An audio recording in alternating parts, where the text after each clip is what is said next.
the Galloway cattle. Along here we might end up seeing them down at Ashness Bridge. No, those aren't the Galloways. So the Galloway cattle, they're actually called belted Galloways. They're black with a white tummy, sort of a belt that runs around their tummy. Called that because of the belt. It looks like a belt. And Galloway is a county in the south of Scotland, and that's where they originated from. And lots of the National Trust farms have started to breed belted Galloways because they're meant to be very good for sustainable farming.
It's like a Avatar world.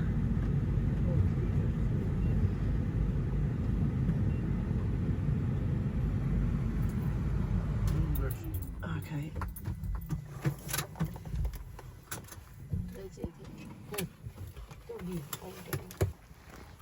So, oh, look at the view. Man, this is crazy. Wow.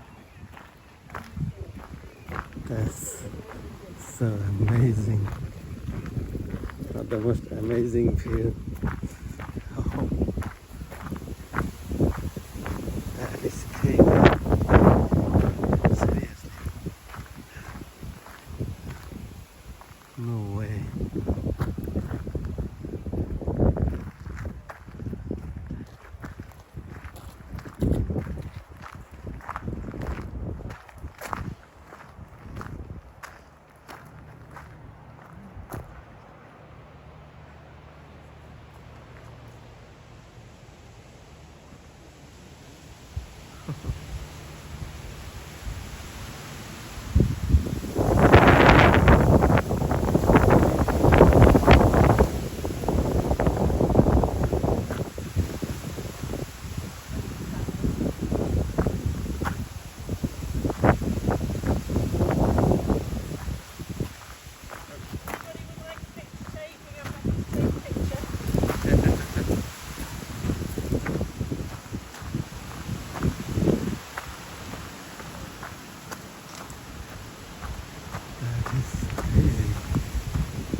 That is crazy.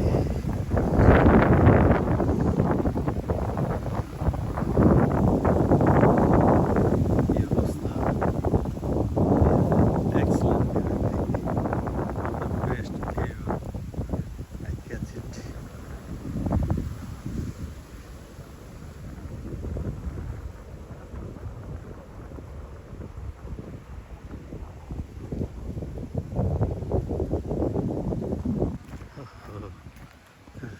Crazy. So crazy. Oh, there's a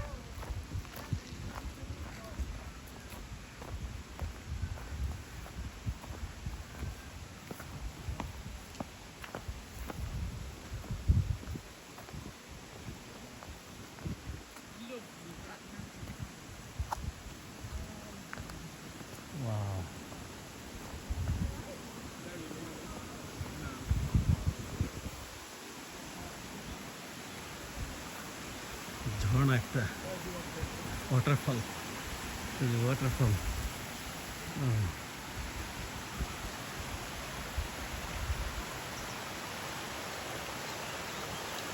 All the way calm down.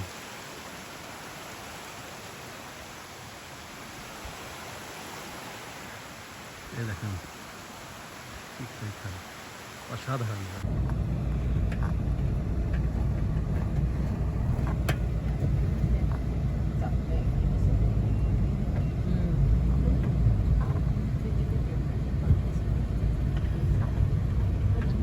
So we're back down to the lakeside, and now we're going to continue our trip down Borrowdale and head up to the Honister Slate Quarry, where we're going to have a stop. That's a bathroom stop, and that'll be in about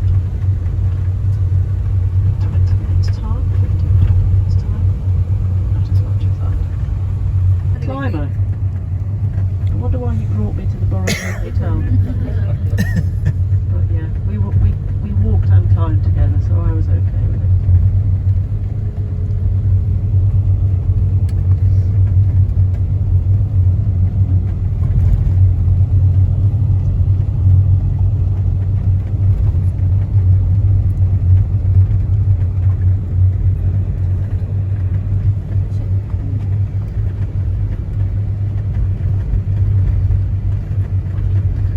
Valley, this part of the valley, at the head of the valley here, is the wettest place in England.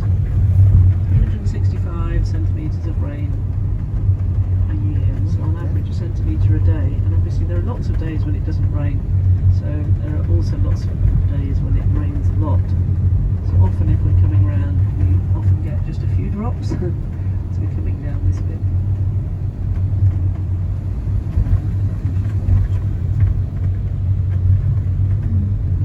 Up to the village of Rosthwaite, one of the villages with a Thwaite in it, and it was here that there was a very rich vein of graphite in the hills, and the little cottages you see in this village here would have been miners' cottages.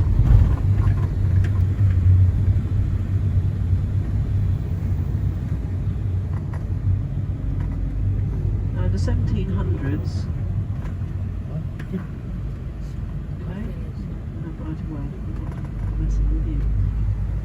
in the 1700s, graphite was worth as much as gold. You think, well, how can that be when all it was used for was making pencils? Well, it was used for something much more important than that, because they discovered that it made extremely good moulds for cannonballs and musket balls. So it meant that the cannonball and musket ball was extremely spherical, and so therefore flew through the air much more accurately and therefore was more deadly. So graphite became very much in demand, and the workers would carry the graphite on the pack horses up to Keswick, and when they got to Keswick they would have their pockets checked to make sure they hadn't stolen any, and they'd be severely punished if they had. You might be walking somewhere with a little speck of gold in your pocket. Now this valley down to the left here, apart from being a nice little view of a load of herded sheep, is also, if you wanted to walk up Scarfell Pike, the highest mountain in the Lake District, that's where you would go down. So within a village called Stonethwaite, another Thwaite.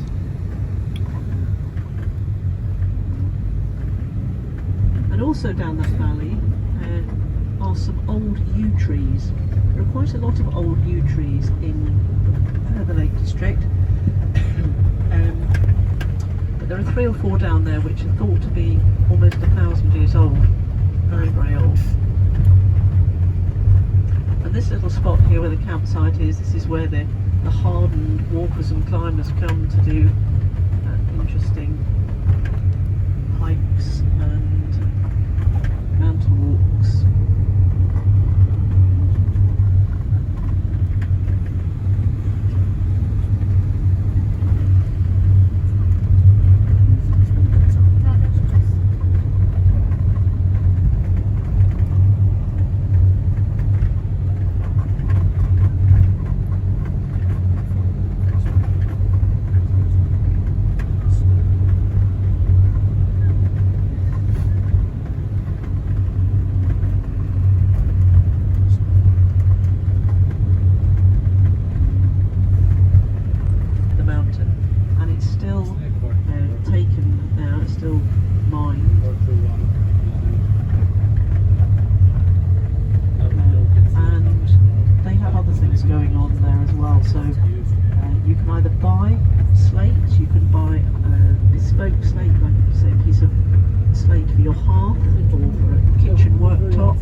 slates. You can buy lumps of slate, special bits of slate for your garden. They also have a tour, a mine tour. You can go down, you have to be pretty fit to do that because there's lots of little metal ladders to climb up. They also have a thing called a via ferrata, where you have a wire attached to the outside of the mountain, and you attach yourself to those wires and climb around the outside of the mountain. So attaching yourself makes you safe, but it doesn't make it any less scary.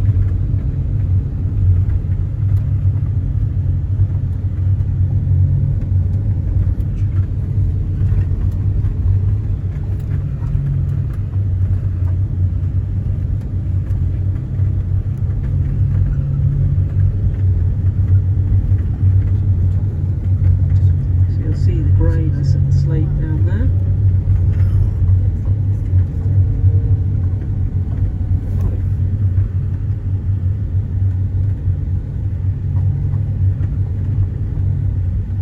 And as we go around the corner up here, you'll see on the left the little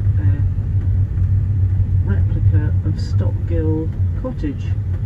One day we came round here quite recently and there was a car sitting there. That's why there's a dished-in roof. It's gone rather fast over the edge.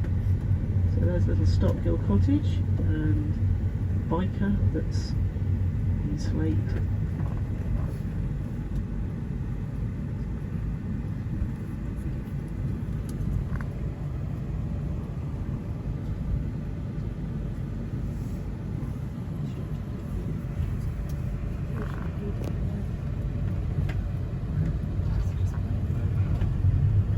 Just on the left there is the door inside. Underneath that orange banner.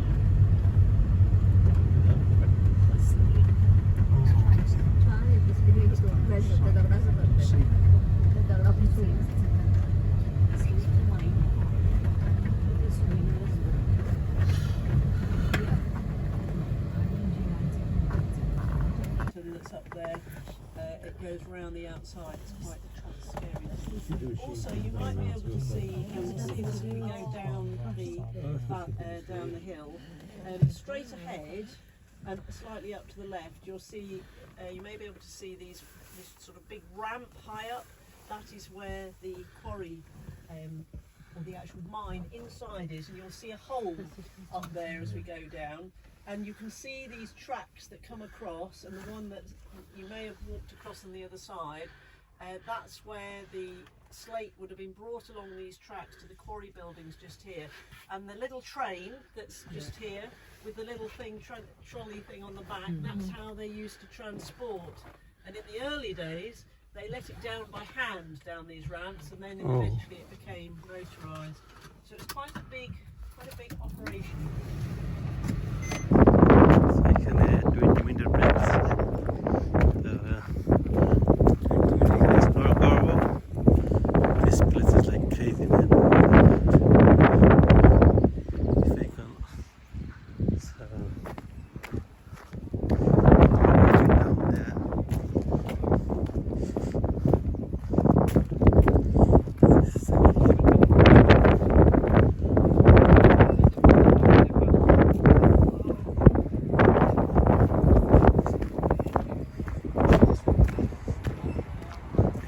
Begisi bus আছে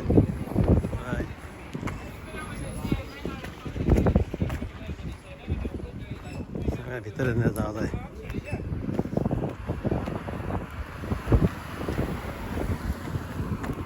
অবস্থা গাড়ি অবস্থা ভাই অসাধারণ অসাধারণ কি বলবো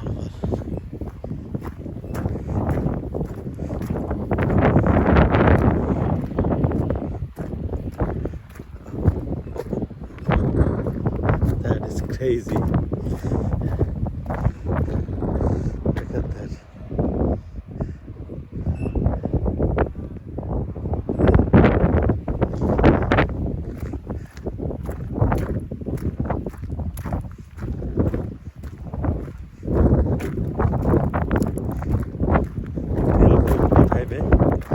Back करते হবে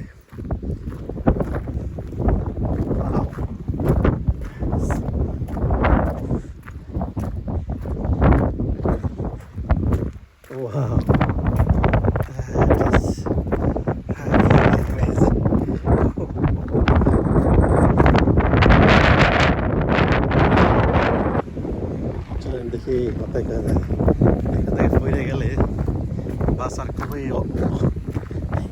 কোনো ওয়ে নাই। কি অসাধারণ, কি অসাধারণ।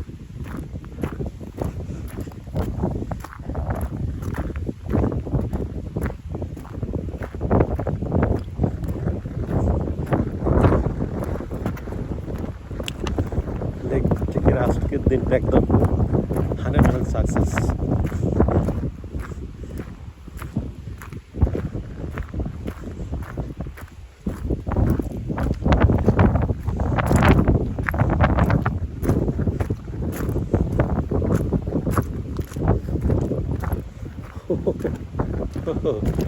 Oh my god, this is crazy.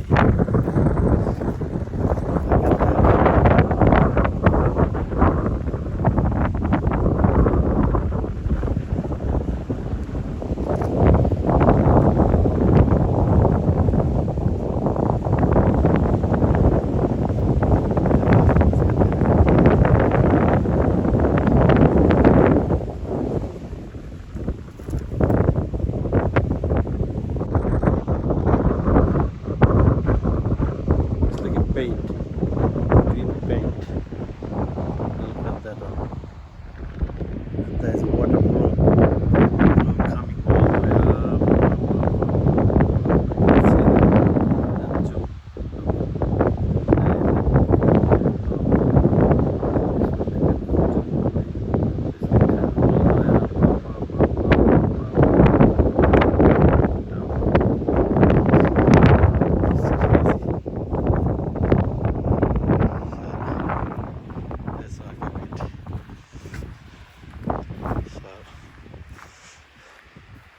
So many things need to explore, but it's not possible to show you everything because there is a one. এখানে একটা আছে, একটা গোয়া আছে, গোয়াটা এখনো যাই না কাছে আর কি।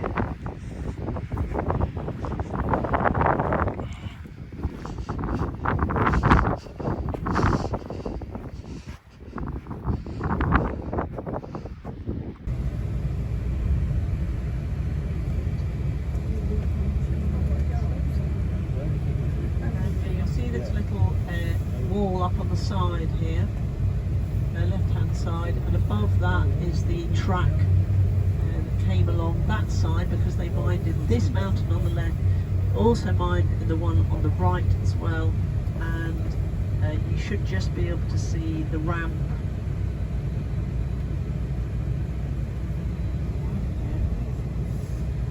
And the ramp up to the right.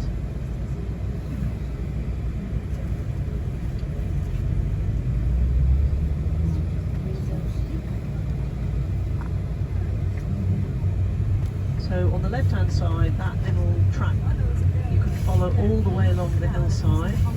On the right you'll begin to see that ramp going quite high up, and you may be able to see the black dot sort of in the middle, that square. That's the place where the mine, one of the entrances to the mine was.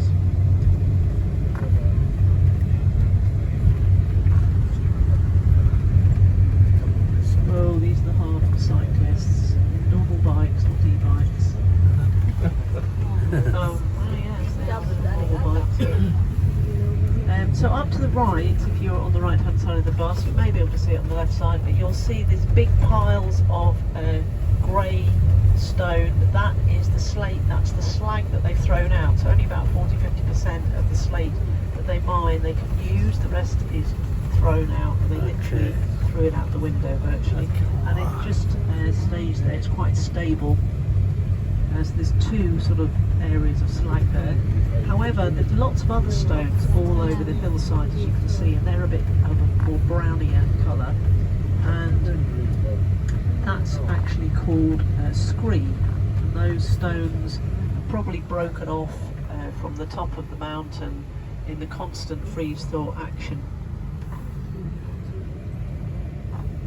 that happens, and you can imagine that when it's that cold up here, and the cracks just force apart bits of rock to fall off, and eventually they fall down the mountainside, and you get all these stones all over the mountain, and it's called Scree. And on the left, as we go around the corner, there's a really good scree slope. The best scree slope in the Lake District is at Wastwater, which is a lake in the western Lake District. And the scree slope there goes straight down into the lake. It's almost vertical, and it's a very deep lake, Wastwater. So this valley is called Gatesgarthdale. As you can see, it's a very smooth U-shaped valley, and shows us how the Lake District was formed originally during the Ice Age, about 12,000 years ago, which was the last one, which caused the ice to scour down and carve out these amazing U-shaped valleys. And these very large stones that you see, they would have been on the top of the glacier and maybe carried a little bit by the glacier, and then when the glacier melted, just dumped where they were. The Lake District is even now a sort of dome shape, and that the very highest mountains are in the middle. And when the ice came over the top, it pushed out from the middle outwards, and a little bit like the spokes of a wheel, created lots of long valleys, and some of them filled with water, producing these long, thin ribbon lakes, like Windermere, very long and thin. Ullswater is quite long and thin. And although Derwentwater is more rounded, it still is a sort of oval shape. So it still fills a valley in the same sort of way. But that's basically how the Lake District managed to look the way it does. And of course, the geology is so different in different parts that you get different areas quite close to each other looking very different.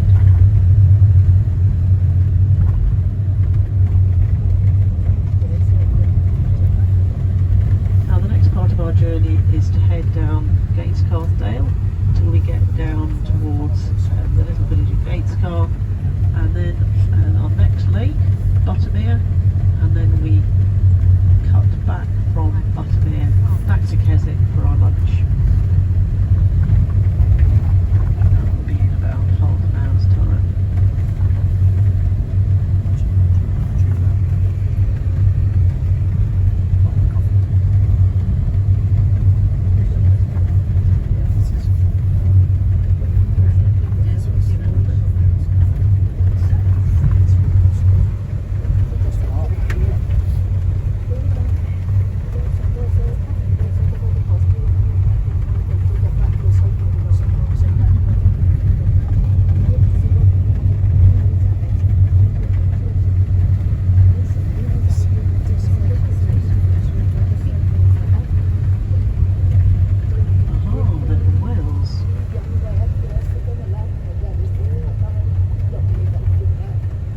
Having a nice little ride. They were at the quarry. Lucky dog.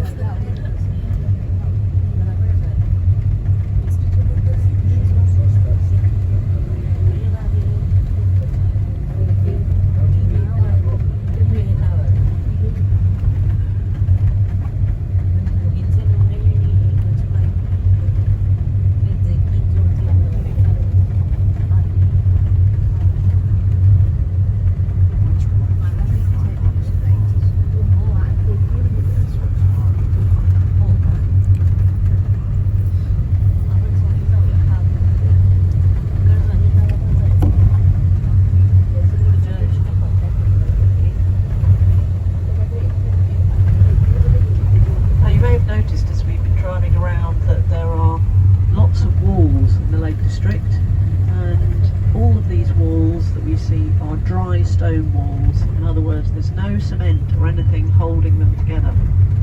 And you'll see one on the other side of the river, on the right hand side, winds its way down, and they're built in a very special way. They dig a long deep ditch, and then they line that with very large stones, and then they build actually two walls. So they've built up a bit like an A-frame on top of the big stones, and then they infill the middle.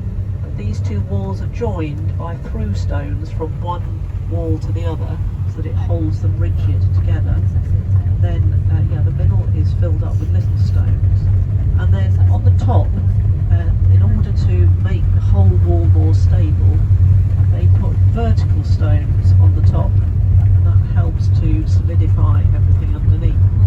So as we come up here, we'll go around the bend to the left, and you will see up ahead and to the right the wall where it's got these vertical stones on the top. And if you look further down to the right, you'll see there's sometimes a high one, a big one and a small one, a big one and a small one, and that gets changed when they get knocked off and the farmer adds some. So on the right here, if you look at the wall here, you'll see some stones that are sticking out to certain levels, and that's signifying that they are through stones which go from this side through to the wall on the other side and hold these two walls together. And all the different wallers would have had different styles, and in this way these walls have lasted up to 200 years. And there are some walls in the Lake District that are greeting cards of Buttermere. In fact, I took a group, they were from Nikon, the camera people, and they were doing a course, a day course. We went to 2 or 3 locations to spend a couple of hours learning how to do various things, and this was one of the locations. And their pictures were focused on the trees, whereas I must admit my best view is looking down the lake here.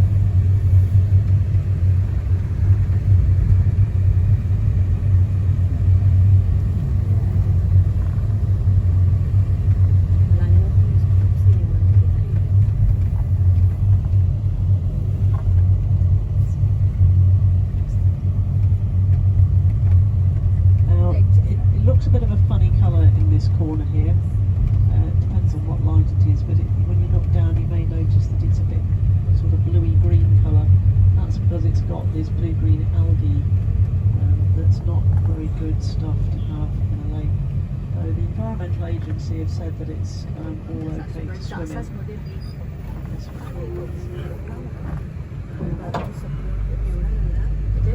But yeah, you can see it down there, it's sort of greeny colour, and it's meant to be quite toxic if you consume any of that.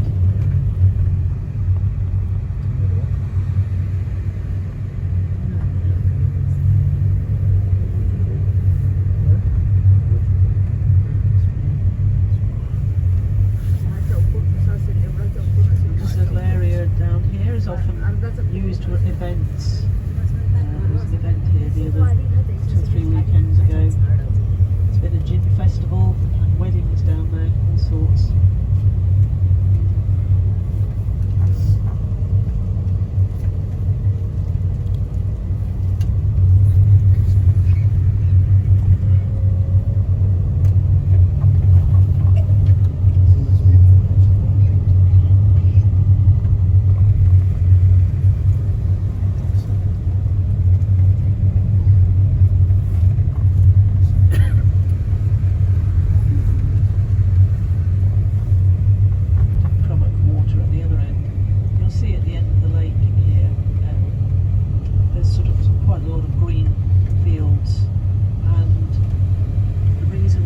Buttermere is called Buttermere because it was such fertile land there that they had dairy cattle on it, and of course dairy cattle have milk, and milk makes the butter, so it's thought to be the lake by the butter pastures.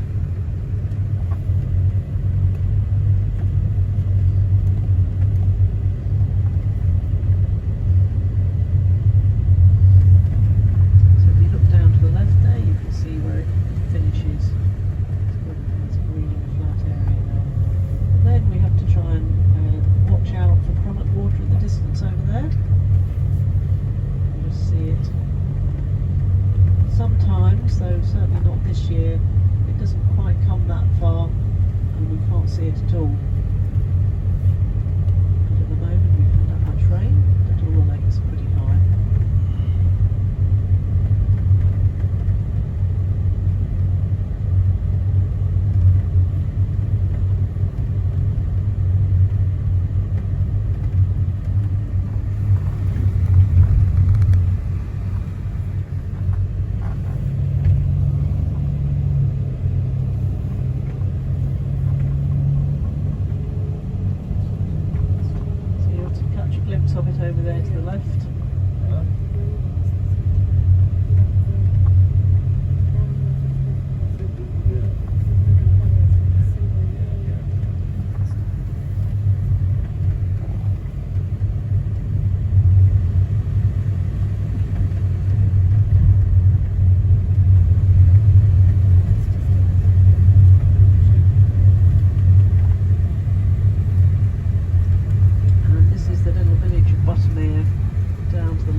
Galloway cow down there,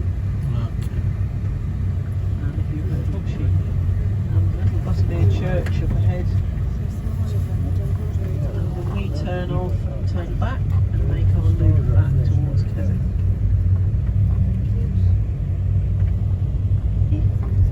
And it's simply because the geology will be very slightly different, and so it gives rise to different land, the way it looks.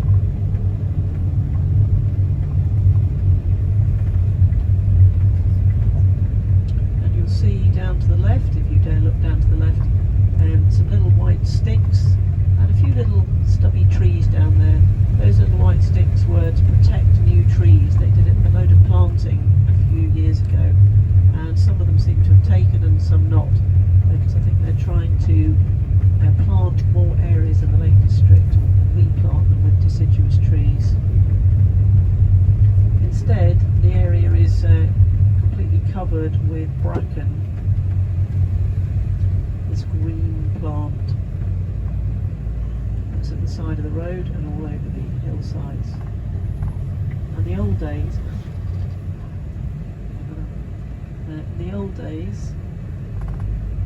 when there were more sheep, the sheep would eat the shoots of the bracken, and because the sheep tended to be higher up, there was never much bracken high up. Now there are less sheep, they can't keep up with all the shoots, and the bracken is slowly getting higher and higher up the mountain.